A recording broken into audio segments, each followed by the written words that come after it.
राम जी का जिस समय जन्म हुआ, राम जी का दर्शन करने के लिए भूत बावन भोलेनाथ संग में कागभूषण जी को लेकर पहुंचते हैं अयोध्या की भूमि। अब अयोध्या में प्रवेश तो हो गया, लेकिन राजमहल में प्रवेश कैसे हो भी, कैसे भगवान का दर्शन हो। तो उसी समय शंकर भगवान ने ज्योति का वेश बनाया, स्वयं हस्तरेखा देखने लगे। अब कागभूषण जी साथ में है, सरयू तट के किनारे बैठ गए। सारे अयोध्या वासियों की शंकर भगवान के आगे भीड़ लग गई। कौन नहीं चाहता, आज यदि नगर में कोई आ जावे भविष्य बताने वाला, तो काम धाम छोड़ के सब उसके आगे बैठ जाते हैं। क्यों? आज यदि कोई आ जाए भविष्य बताने वाला और ऐसे ही स्वयं भविष्यवाणी भविष्य की करने वाले स्वयं भूत बावन भोलेनाथ, कागभूषण संग हम दो और मनुज रूप जान नहीं को। मनुष्य के रूप में सरयू के तट के किनारे बैठे हैं। एक दासी ने देखा तो दौड़कर माता कौशल्या के पास गई कि मैया, एक ज्योतिषी बैठा है और बिल्कुल भविष्यवाणी बिल्कुल पक्की कर रहा। माता कौशल्या ने कहा दासी से, तब तो उनको राजमहल में बुला कर लाओ। क्यों? हम अपने बेटे का हाथ दिखाएंगे। और जैसी प्यारी दासी गई, दासी ने कहा सुनो, राजमाता ने तुम्हें बुलाया है। किसने? माता कौशल्या ने। और जैसे ही शंकर भगवान ने सुना कि कौशल्या ने बुलाया, तो उसी समय शंकर भगवान ने अपने दंड कमंडल उठाए और तुरंत दासी के पीछे चल दिए। जितने लोग भीड़ लगे बैठे थे उन्होंने कहा बाबा जी हमारा हाथ नहीं देखोगे? अरे बोले, जिसका हाथ देखने आए थे उसका बुलावा आ गया, मुझे जगत के हाथ नहीं देखना है। क्यों? अब तो जगदीश का बुलावा आ गया। अब जग के हाथ देखकर क्या करेंगे? हम देखने तो जगदीश की हस्तरेखाओं को आए। और वास्तविक में भगवान के हस्त कमल को नहीं, भगवान के मुखारविंद को देखने आए थे शंकर भगवान। संग में कागभूषण जी को भी लिए। जैसे कि प्यारे, जिस समय जयंत की जब आंख फोड़ी गई, जयंत से कहा कि देखो तुम भगवान के पास गए वो तो ठीक है, लेकिन भगवान ने क्या किया, तुम्हारा एक नेत्र फोड़ दिया। लेकिन भक्त की जो दृष्टि होती है, भक्त कभी दोष भरी बात नहीं करता है। उसी समय जयंत ने कहा कि देखो अभी तो हमारी दो आंख थी, एक आंख से हम जगदीश को देखते थे, एक आंख से जग को देखते थे। ये तो भगवान की बड़ी कृपा रही। जिस आंख से हम जग को देखते थे, संसार को देखते थे, वो आंख हमारी फोड़ दी। अब हमें संसार को नहीं देखना, अब तो केवल हमें जगदीश को देखना है। प्यारे, ये भगवान के भक्त की दृष्टि हुआ करती है। और आज जिस समय स्वयं भूत बावन भोलेनाथ कागभूषण जी के सहित महल में पहुंचे, और जैसी शंकर भगवान राजमाता कौशल्या के पास अंदर गए और यहाँ पर कागभूषण जी को बैठा दिया। क्योंकि दासी ने कहा ये बताओ तुम दोनों में हाथ कौन देखता है, तो वो अंदर चलो, बाकी ये तुम यहीं बैठो। तो शंकर भगवान ने कहा कि बहन हाथ तो मैं देखता हूं। और जैसे ही शंकर भगवान जाने लगे तो कागभूषण जी ने पीछे से उनका बाघांबर खींच दिया। बोले वाह, हम तुम्हारे साथ में आए, तुम भगवान का दर्शन करोगे और हम राजमहल के बाहर बैठेंगे। तो शंकर भगवान ने दासी से कहा कि देखो, बोले हाथ तो हम देखते हैं लेकिन भविष्यवाणी हम करते हैं, लेकिन नजर हमारी कमजोर है, इसलिए रेखाएं ये देखता है, भविष्यवाणी हम करते हैं। तो दासी ने कहा तब तो दोनों को चलना होगा, चलो दोनों लोग अंदर चलो। और जैसे ही प्यारी दासी अंदर ले गई और जैसे ही शंकर भगवान की गोद में राम जी को लेटाया गया और राम जी को प्यारे देखते देखते शंकर भगवान की समाधि लग गई। और जैसे ही समाधि लगी उसी समय कौशल्या ने कहा कि किसको पकड़ कर लाई हो, ये तो हमारे लल्ला को देखकर लगता है कि मूर्छा में चले गए। उसी समय शंकर भगवान को जगाया। कागभूषण जी ने देखो समाधि से बाहर आओ, यहाँ भगवान का हाथ देखना है। अभी मुखारविंद तो देख नहीं पाए। और वहां से प्यारे अब भविष्यवाणी करने लगे। क्या बोले? जैसे ही राम जी की विद्या पूरी होगी, पढ़ाई पूरी होगी, पढ़ाई के बाद एक बाबा जी आएंगे और राम जी को ले जाएंगे और विवाह करा के वापस आएंगे। और जैसे ही कहा विवाह करा के वापस सौंपेंगे और 12 वर्ष बाद ऐसी घटना घटेगी कि राम जी को वह इतना कह पाए। और राम जी ने धीरे से दाढ़ी को खींच दिया। क्यों? किसी की मां नहीं चाहती आगे की वनवास की कथा सुने।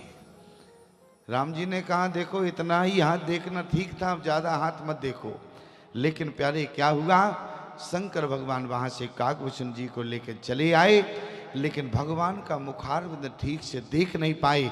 शंकर भगवान ने पुनः क्या कहा?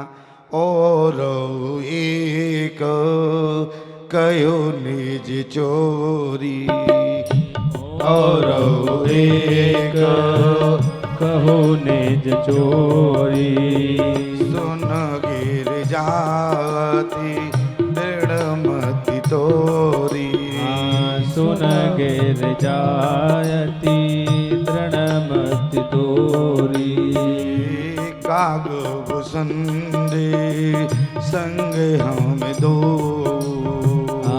काकभूषण संग हम दो, मनुज रूप जा नहीं नहीं को, मनुज रूप जा नहीं नहीं को। यहाँ पर शंकर भगवान पार्वती को पुनः कथा सुनाई। पार्वती याद करना, जिस समय राम जी का, क्योंकि बालक का जब जन्म होता है तो जन्म के पश्चात किसी किसी के यहाँ छठी होती है, किसी किसी के यहाँ दशटौन होता है। तुम्हारे यहाँ क्या होता है? क्यों? बालक के होने के बाद छठी दशटौन का विधान है। अब तुम्हारे यहाँ जो भी होता हो माताएं समझ लेना। तो ये महिलाओं के डिपार्टमेंट का काम होता है, पुरुषों के डिपार्टमेंट का काम नहीं होता। क्यों? माताओं का होता है। तो जैसे ही राजमहल में छठी का निमंत्रण हुआ, निमंत्रण सबको भेजा गया। पार्वती राजा दशरथ के यहाँ तैयार होकर आने लगी। शंकर भगवान ने कहा कि भाग्यवान कहाँ जा रही हो? अरे बोली दशरथ के यहाँ बेटे का छठी है इसलिए मैं जा रही हूँ, तुम यहीं जब तक रहना और जब तक हम आ जाऊंगी आराम से। शंकर भगवान ने कहा राम जी के मुखारविंद का दर्शन होगा, तुम अकेले जाओगी, हम नहीं जाएंगे। पार्वती ने कहा देखो ये महिला डिपार्टमेंट का काम है, तुम्हारा काम नहीं है, तुम घर पर रहो आराम से। हमने भांग घोंट कर रख दी है, बिल्कुल आराम से गिलास में कंप्लीट है, तुम आराम से पीना और बिल्कुल विश्राम करना, और मैं शाम को आ जाऊंगी। और जैसे ही माता पार्वती चलने लगी, शंकर भगवान ने कहा हम भी चलेंगे। पार्वती जी बोली तब तो हो गया निमंत्रण। क्यों? अरे महिला डिपार्टमेंट का काम है, वहां माताएं क्या कहेंगी, तुम अपने पति को साथ में लेकर आई। अच्छा ये काम करो, ना तो मैं जा रही ना तुम जाओ, चलो दोनों लोग बैठते हैं। शंकर भगवान को भांग पिलाई। शंकर भगवान ने कहा निश्चित है कि माता पार्वती अब कोई नई लीला करेंगी। और यहाँ शंकर भगवान भांग पीकर समाधिस्थ अवस्था में जाने लगे। और यहाँ माता पार्वती पुनः तैयार होकर राजा दशरथ के महल में प्रवेश की। शंकर भगवान ने कहा हमारी पत्नी ने इतना बड़ा धोकर देकर भगवान के अकेले मुखारविंद का दर्शन करेंगी। तो वहां शंकर भगवान एक बालक का वेश बनाकर अयोध्या में राजा दशरथ के महलों के बाहर रोने लगे जोर से। रोने की आवाज अंदर गई। दशरथ ने दासी को भेजा कि देखो बाहर, क्योंकि इतनी माताएं आई हैं, लगता है कोई अपने बालक को बाहर अपने घर पर छोड़कर आई हैं। तो बालक रोता रोता दरवाजे के बाहर आ गया। मैया अंदर हो गई, बालक बाहर रो रहा है। दासी से कहा देखो जरा किसका बालक है। दासी दौड़ कर गई। दासी ने कहा कि महाराज बहुत छोटा बालक है, मैया का नाम नहीं बता पा रहा। बोली तो अंदर जाओ, किसी ना किसी मैया का बालक होगा। दासी अंदर गई। दासी ने कहा क्यों, कौन सी ऐसी माता जी यहाँ विराजमान है जो अपने छोटे से 2 वर्ष के बालक को घर में छोड़कर आई है? तो माता पार्वती तो निश्चिंत अवस्था में बैठी थी, कोई 2 वर्ष का बालक नहीं था। क्यों? 2 वर्ष का बालक नहीं था तो निश्चिंत अवस्था में थी। और लेकिन प्यारी दासी आई। दासी ने कहा महाराज कोई माता जी नहीं बोल रही हैं। तो बोले एक काम करो, बालक को अंदर ले जाओ जहाँ राम जी का पालना है, राम जी के पालने के पास खड़ा कर देना, तो हो सकता हो कि मैया अपने बालक को देखे तो याद आ जाए, या ये अपनी मैया को देखकर पहचान जाएगा। दासी ने कहा ये ठीक है, और दासी ने 2 वर्ष के शंकर भगवान का हाथ पकड़ा और अंदर ले गई, पालने के पास खड़ा कर दिया और कहा कि देखो मैया, जिसका भी ये बालक हो ये रो रहा है। अब तो भगवान शंकर ने रोना बंद कर दिया। किसको देख रहे हैं? पालने में राम जी के मुखारविंद को देखा, और यहाँ पार्वती ने देखा, बोले गजब कर दिया तुमने भी, अरे बालक का भेष बनाकर आए। माता पार्वती ने सोचा कि रहस्य न खुल जाए। पार्वती ने लंबा घूंघट किया और धीरे से आई और शंकर भगवान का हाथ पकड़ा, बोली चलो कैलाश पर। और जैसे ही हाथ पकड़ के खींचा और भगवान शंकर ने पालने को पकड़ लिया। अच्छा, शंकर भगवान की नजर कहाँ है? भगवान के मुखारविंद पर। पार्वती कहाँ देख रही है? शंकर के ऊपर। कहा कि चलो, और जैसे ही शंकर भगवान बालक के वेश में है, माता पार्वती ने हाथ खींचा और वहां शंकर भगवान पालने को पकड़े हैं, भगवान के मुखारविंद को देख रहे। शंकर भगवान कहने लगे, तेरे मंदे मंदे मुस्कनिया पे।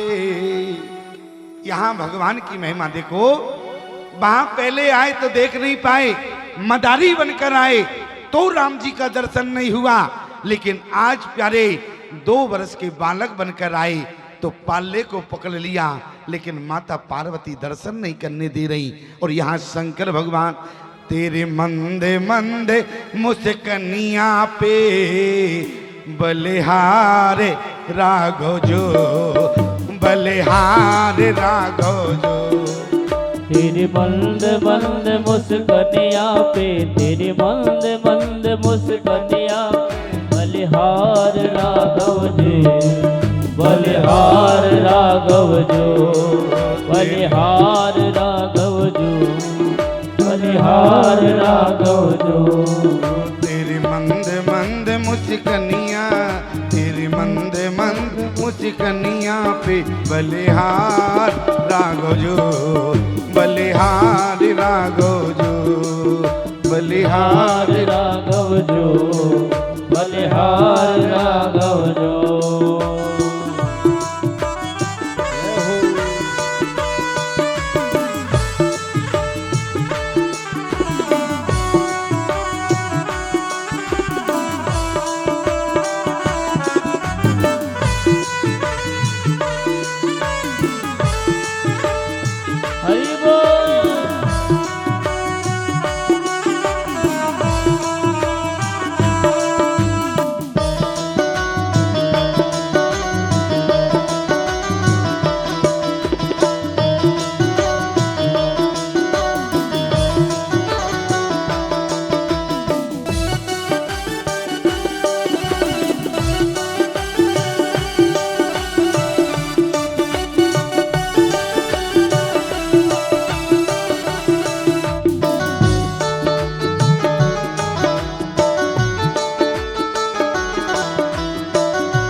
करना चाहता हूं, बड़े ध्यान से सुनना।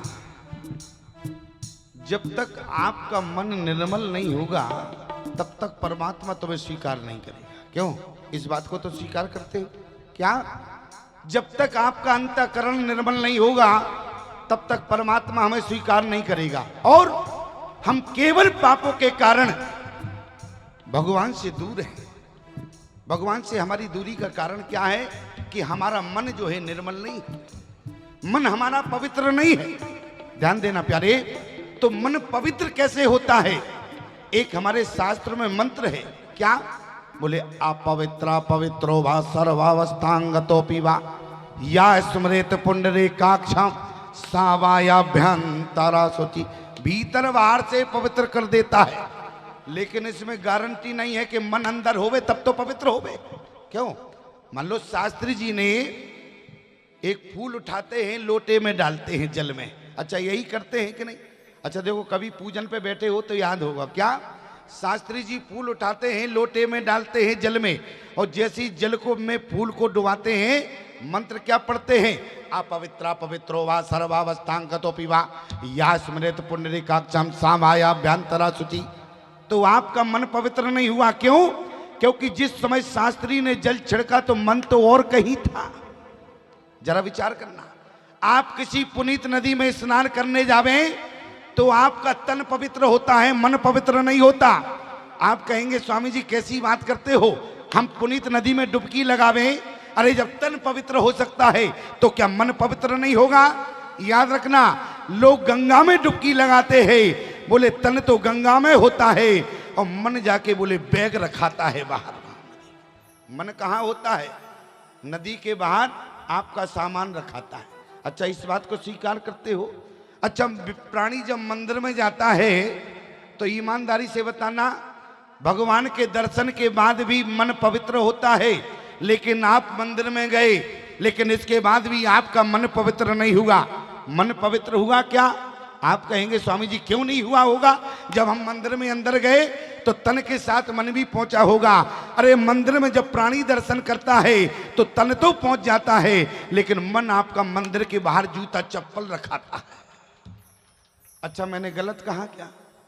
आप महाकाल के दर्शन करने जाओगे और ईमानदारी से बताओ, तन अंदर पहुंच जाता है और मन बाहर बना रहता है, और जब तक मन निर्मल नहीं होगा तब तक परमात्मा आपको स्वीकार नहीं करेगा।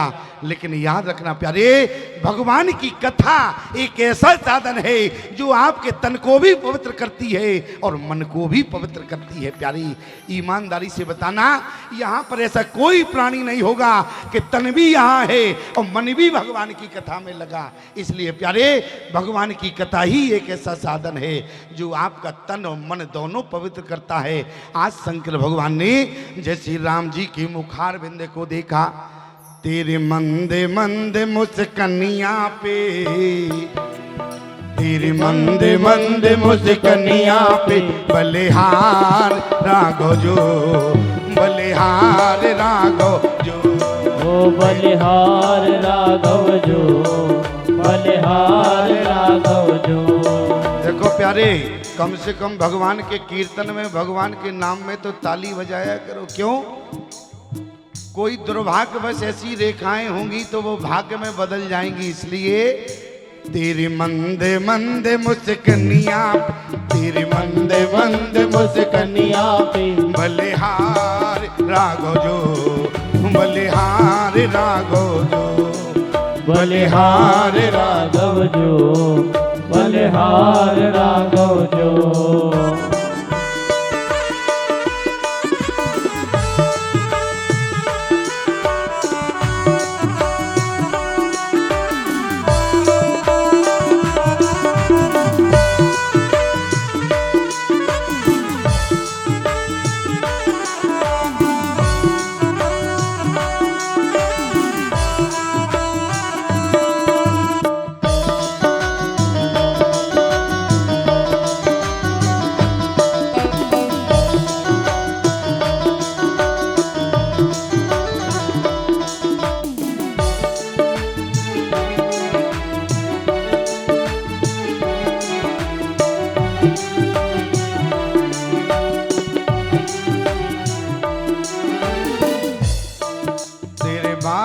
बड़े घुंघराले लगते हैं काले काले, तेरे बाल बड़े घुंघराले लगते हैं काले काले, तेरे बाल बड़े घुंघराले, तेरे बाल बड़े घुंघराले, तेरे बाल बड़े घुंघराले लगते हैं काले काले, तेरे बाल बड़े घुंघराले लगते हैं काले काले, तेरे कानों की, तेरे कानों की कुंडलियां पे बलिहार राघव जो, बलिहार राघव जो, बलिहार राघव जो, बलिहार राघव जो।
चाल है बड़ी मतवाली, लगती है प्यारी प्यारी।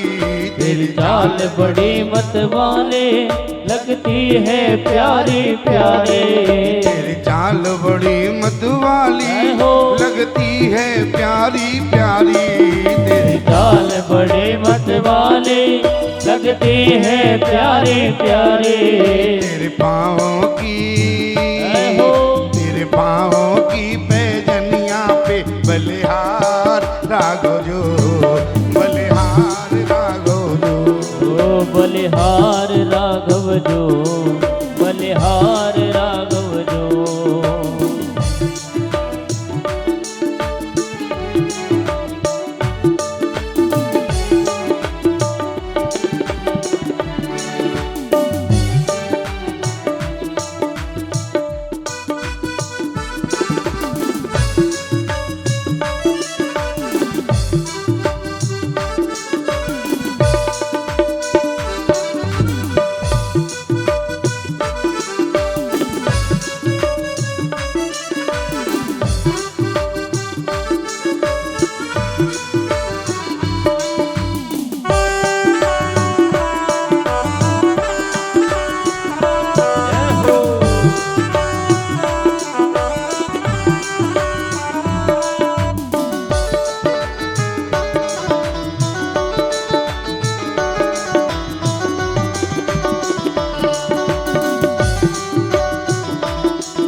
तेरी मंद मंद मुस्कनिया पे बलिहार राघव जी, बलिहार राघव जी, बलिहार राघव जो, बलिहार राघव जो।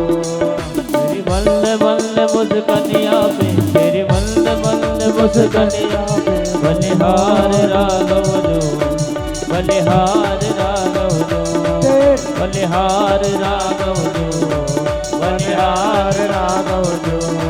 तेरी मंद मंद मुस्कनिया पे, तेरी मंद मंद मुस्कनिया बलिहार राघव जी, बलिहार राघव जो, बलिहार राघव जो, बलिहार राघव जो। यहाँ पर शंकर भगवान को माता पार्वती कैलाश पर्वत पर लेकर आई। यहाँ शंकर भगवान माता पार्वती को अपनी मधुर वाणी के द्वारा भगवान के रस को बरसा रहे हैं। प्यारे माता पार्वती भगवान के रस में डूब रहे हैं।